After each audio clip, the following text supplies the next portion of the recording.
this gospel of the kingdom will be preached in all the world. And he said unto me, you must prophesy again. Hello, everyone. Welcome back to the Trumpet Daily. In 1997, President Bill Clinton suggested that great power, territorial politics, he declared those to be a thing of the past. He talked about a new era dawning in which, as he said, enlightened self-interest as well as shared values will compel countries to define their greatness in more constructive ways. In other words, we're moving into a new and better, more civilized era where nations, great powers, aren't going to get into territorial disputes or fights. If you remember, I think a few months ago, we talked about a comment that Secretary of State John Kerry said about Vladimir Putin's push, or actually his attack on Ukraine. And he said it was a 19th century act. He said this isn't the way we're supposed to behave in this century. But more and more you see the facts on the ground. They don't really square with these utopian ideals of world leaders, of academics, and so on. The world that President Clinton described there in 1997 and that John Kerry talked about just a few months ago, it hasn't really turned out the way that many leaders had predicted or perhaps had hoped. More and more you see headlines about just the tangled mess that the United States is in terms of foreign policy, and how that the current administration in Washington is just being besieged with crises. The New York Times recently said the confluence of crises seems to confront Mr. Obama almost with each passing day. That's the New York Times, talking about it now being a daily occurrence. Some other tragic turn of events that really puts the United States of America in a bind. Victor Davis Hanson had a column recently about why the world is becoming such a nasty place. And in his article, he talked about the disorder on the border, as he put it. We actually discussed this subject in the next, this is hot off the press, the latest Trumpet magazine, Borderless, an in-depth feature into the border of the United States, or lack thereof. It's just completely dissolving before our eyes. Mr. Hanson talked about that in his piece. He talked about Vladimir Putin gobbling up old states that used to be in the Soviet Union. He's there rebuilding his empire. And he's doing it with a lot of territorial politics. Mr. Hanson talked about the systematic slaughter of Christians in places like Iraq, Syria, Libya, Egypt. He talked also about the growing persecution against Jews in Europe and elsewhere. Let me just give you a quote from his piece. He said, glance about Central America, Venezuela, China, Russia, Ukraine, Crimea, Gaza, Iraq, Libya, Syria, Turkey, etc. And the world outside the West is mostly a nasty place. It's really pretty nasty in the West as well. Maybe not with all-out war at every corner, but we certainly are being besieged by our own problems. Let me switch over to that New York Times piece I mentioned. This is just from a little over a week ago. It says, rarely has a president been confronted with so many seemingly disparate foreign policy crises all at once in Ukraine, Israel, Syria, Iraq, Afghanistan, and elsewhere. But making the current upheaval more complicated for Mr. Obama is the seemingly interlocking nature of them all. Developments in one area, like Ukraine, shape his views and choices in a crisis in another area, like the Middle East. It goes on and talks about how that all these crises are sort of connected in this chaotic kind of way, where we're seeking the help of one individual or one leader, one nation, and then in the very same area of the world, or maybe just a little ways away, we're going against that nation, trying to prevent them from moving forward. It goes on and says the cross currents can be dizzying. Even as Mr. Obama presses Russia to stop fomenting a virtual civil war in Ukraine, he's trying to collaborate with Moscow in a diplomatic campaign to force Iran to scale back its nuclear program. Even as he pressures Iran over its nuclear program, he finds himself on the same side as Tehran in combating a rising Sunni insurgency in Iraq. We're against Iran over here, and yet we're siding with them over here. A lot of confusion, a lot of chaos. It says finally, even as he sends special forces to help squelch those insurgents, he's trying to help their putative allies against the government in Syria next door. How are these problems going to be solved? How do you solve one, let alone this mounting list of crises to deal with? The New York Times isn't alone. I mean, I referred you to a Wall Street Journal piece just a few weeks ago that talked about the arc of instability. And, that was given a lot of flack, that piece coming from a more conservative paper in the liberal blogs and such. Now you see the New York Times following with that same subject. The Los Angeles Times as well, in a piece titled, "Is Global Chaos the New Normal?" That's just from last week. That's the LA Times, the New York Times, the Wall Street Journal, talking about global chaos, talking about the new world disorder. Where have you heard this before? Where have you read about this before? Well, if you subscribe to that Trumpet magazine, you've read a lot about it. Presumably, you've read a lot about it if you're a regular Trumpet subscriber or if you go to the Trumpet website. As we've been shedding light on these world events, using, of course, Bible prophecy. This Los Angeles Times piece talks about chaos just breaking out all over in different regions, and it's happening, as it says, simultaneously. And it points out how that governments in these lead nations are increasingly incapable of dealing with them, of solving the problems. The United States being first among them. Herbert Armstrong years ago talked about this paradox, man's inability, even as we see all of this progress in technology development. And at the very same time, he talked about how man is unable to solve even the most basic problems of how to get along with your neighbor, of how to get along with your fellow countrymen, how to get along with your spouse, your children, your parents. And yet we see all these advancements in technology. What a paradox, he'd say. What a paradox. As with all this progress in the world of technology, you see all of these mounting evils. He was talking about that in the 1960s and before, really. Pretty amazing. To give you a quote from this LA Times piece, the great powers don't enjoy that kind of military superiority anymore.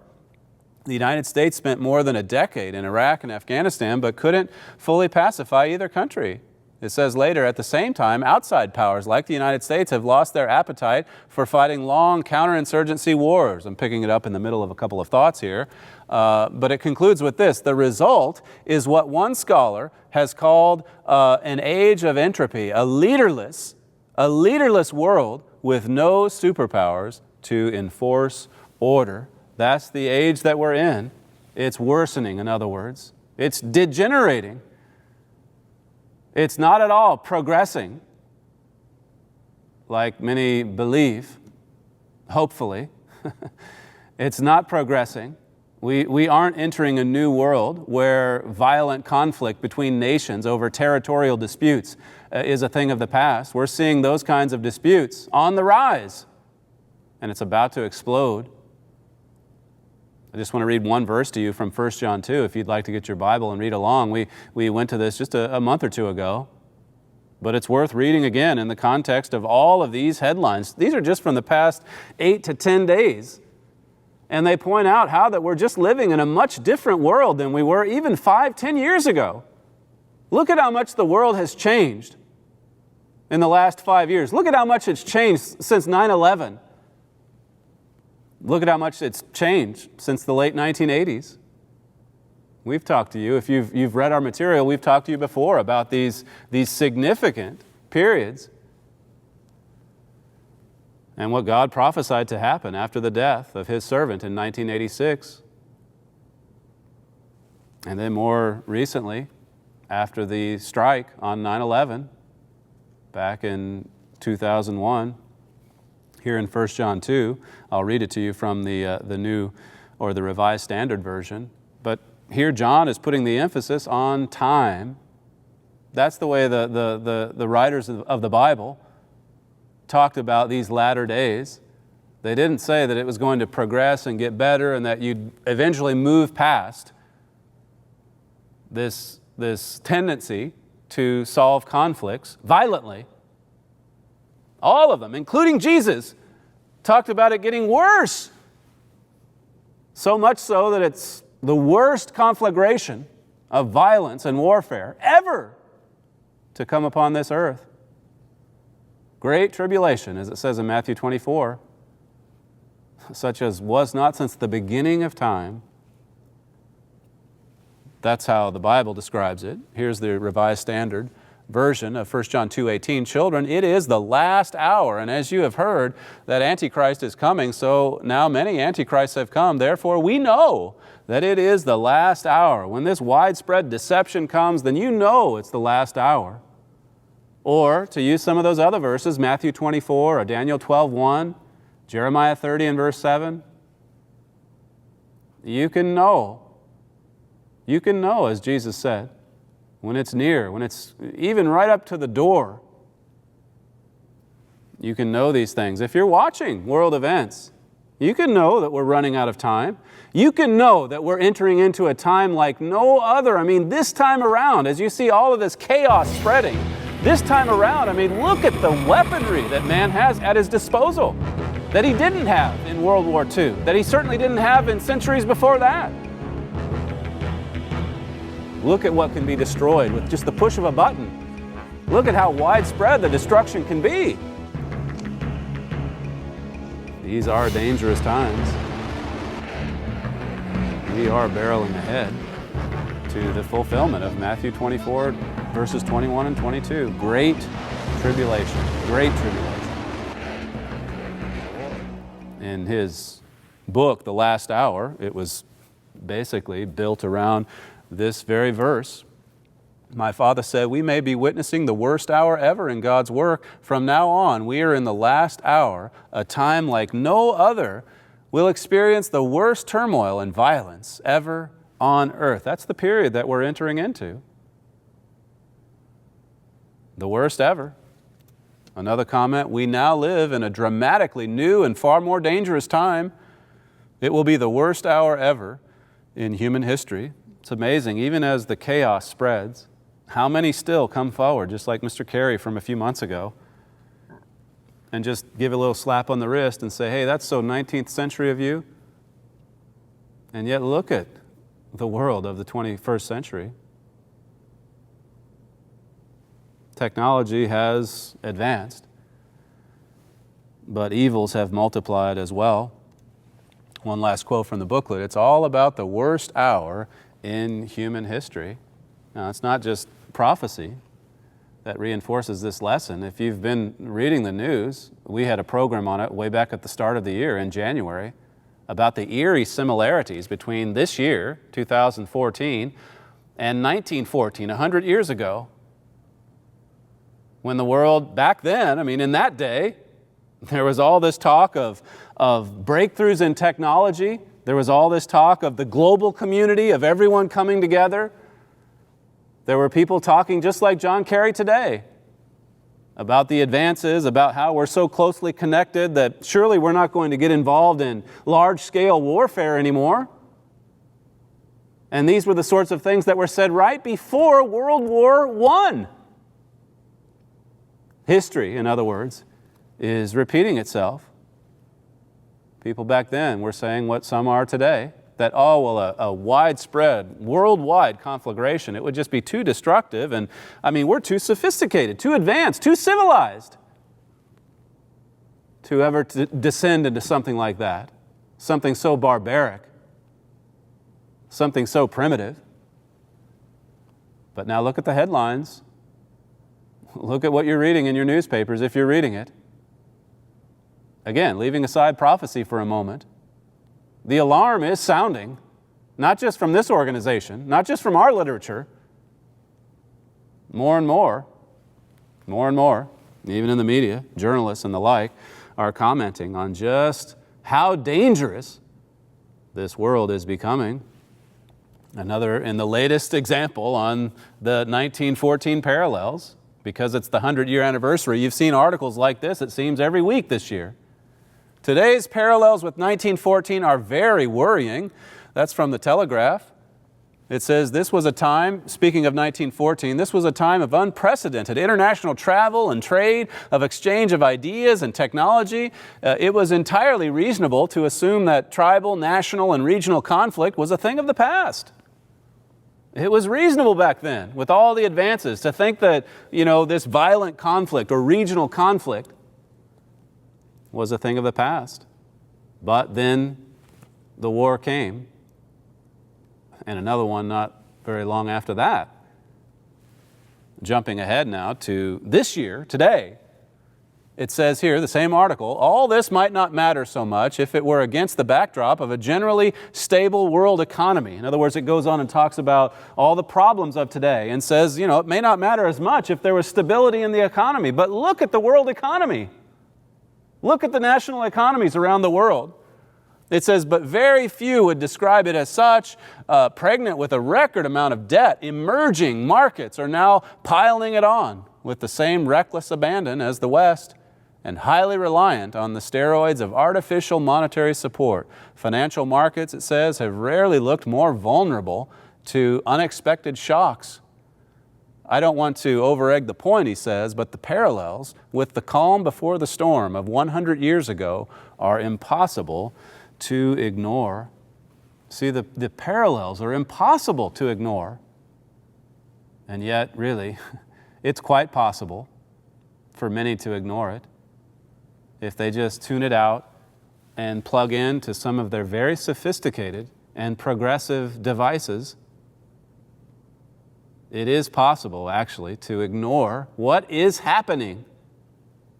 And the fact that we're right here at the calm before the storm. Other articles along the way have talked about not just the similarities between today and 1914, but today and 1938. We had another Trumpet Daily last year, 8-9 months ago, on, I think it was a Melanie Phillips article, on its 1938 all over again. You should know the significance of, that's not that long ago, of what happened in 1914, of what happened in 1938, just before the outbreak of these great wars. Here's another piece, the Wall Street Journal, July 30th. This is just a week ago. The winds of war in 1938, so here's the parallels with World War II, British Prime Minister Neville Chamberlain, not unlike John Kerry today, shuttled tirelessly between London and wherever Adolf Hitler consented to meet him to discuss a nonviolent solution to Hitler's intention to annex the Sudetenland, the part of Czechoslovakia inhabited by ethnic Germans. Hitler earlier in the year had annexed Austria with nary a peep from the world community. Many said the forced absorption of Austria was perfectly understandable. I mean, they were mostly German, after all. And then Czechoslovakia, well, it was mostly German. And the same thing is happening today. Well, Crimea, it's mostly Russian. Come on. It's understandable. You see nary a peep out of the world community, the global community, as Mr. Putin continues his rampage. Eerily similar. Is history repeating itself? Well, there's going to be some things that play out a little bit differently than what happened in World War II and World War I. Specifically, the fact that the Western powers, the United States and Britain, are not going to come away on top as they did previously. That's what's coming. And all the signs are there. The handwriting's on the wall, as it says in Daniel. It's on the wall. Notice this article from The Atlantic. Yes, it could happen again. What do you suppose that's talking about? This is The Atlantic. This is a mainstream publication. Yes, it could happen again. Instability in Ukraine, chaos in Syria, conflict in East China Sea. The trigger points for World War III are in place. I mean, they're all there. The triggers are there. All it takes is a madman or two or three to come along and pull the trigger. Could it happen again? Well, the Bible says absolutely yes. The Atlantic says yes, it could. Yes, it could. Continuing in this article, the unimaginable can occur. That is a notion at once banal and perennially useful to recall. Indeed, it has just happened in Crimea, where a major power has forcefully changed a European border for the first time since 1945. Think of the significance of these events just from the past few months, just from the past year or so. Things are happening for the first time since 1945. What a world we're living in. This article then goes on and basically gives a hypothetical for how World War III could start. It's off on a lot of the details, but it's certainly right about the trigger points. There's another one emerging every week, it seems. But imagine that, a long article from The Atlantic, of all publications, laying out hypotheticals for how this could happen again. Later on in the article, it says the international system does not look particularly stable. The Cold War's bipolar confrontation, despite its crises, was predictable. Today's world is not. It features a United States whose power is dominant but no longer determinant. A one-party China that is a rising hegemon, it says. An authoritarian Russia, giddy on nationalism, and the idea of a restored imperium and a weak, navel-gazing, blasé Europe whose pursuit of an ever closer union is on hold and perhaps on the brink of reversal. See, no one except the Trumpet. No one sees what's happening in Europe. No one is talking about how these events in Ukraine and elsewhere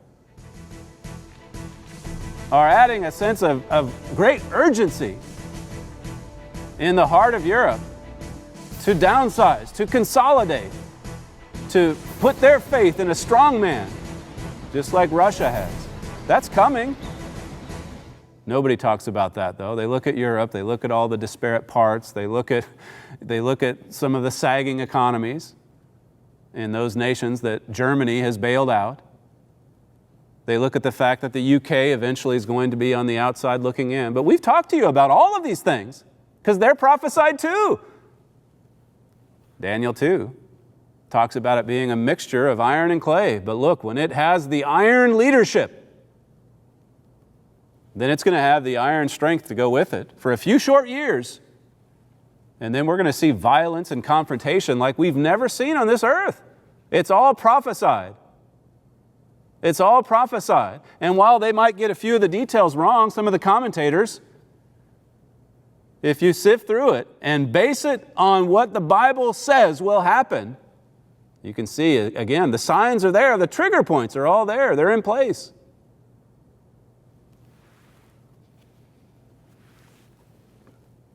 Continuing in this article from The Atlantic, a few more quotes, it says, in this context, nothing is more dangerous than American weakness. It's understandable that the United States is looking inward after more than a decade of post-9/11 war. But it's also worrying because the credibility of American power remains the anchor of global security. The nation's mood is not merely a reflection of economic hardship or the costs of war. It's also determined by the president's decisions and rhetoric. See, it goes on and talks about just the poor leadership heading up the nations of the United States and Britain today. It talks about the weak leadership setting the national mood. and how different it is today. And the lead up to, compared to the lead up to World War II, World War I. Look at how dramatic the decline of leadership has been. We've talked to you about Isaiah 3 often, where God prophesied that He would take away the leaders. Last week, Richard Palmer wrote an article. It was actually featured on the Trumpet Weekly cover on Friday. EU slaps tough sanctions on Russia. Finally, the EU is getting on board at, the U.S. is urging.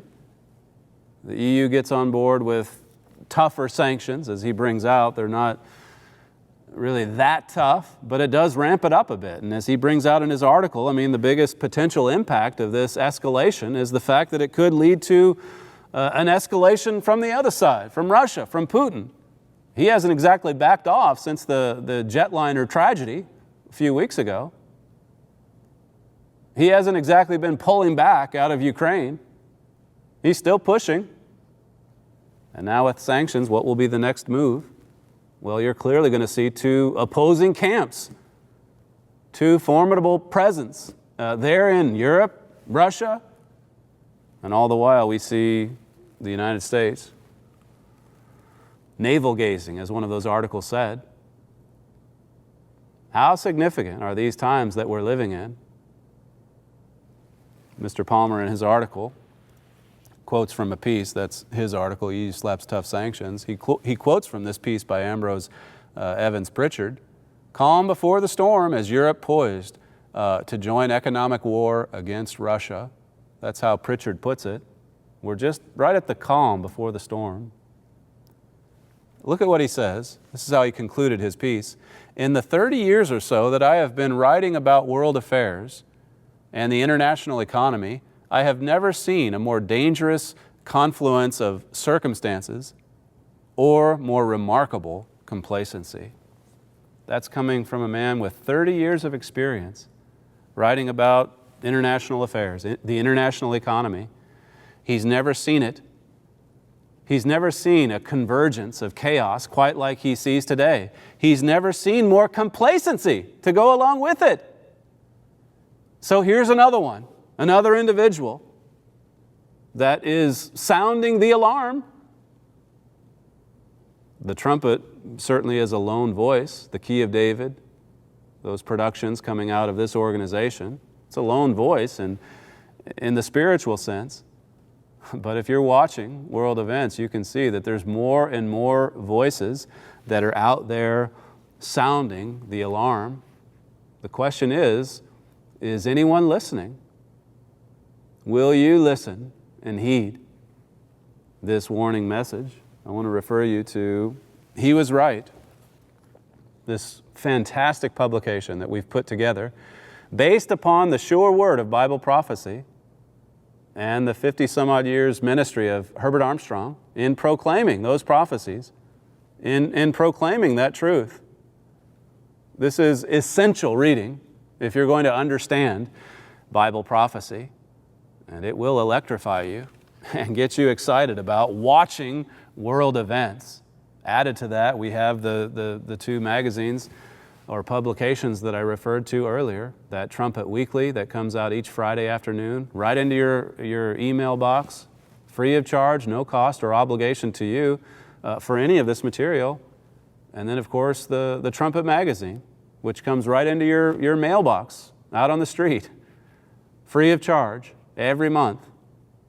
Again, at no cost or obligation to you. So make sure, if you haven't already, either go to thetrumpet.com or you can call the 800 number on your screen to get your free copies of this literature. Thank you for joining us today, and we'll see you next time on the Trumpet Daily.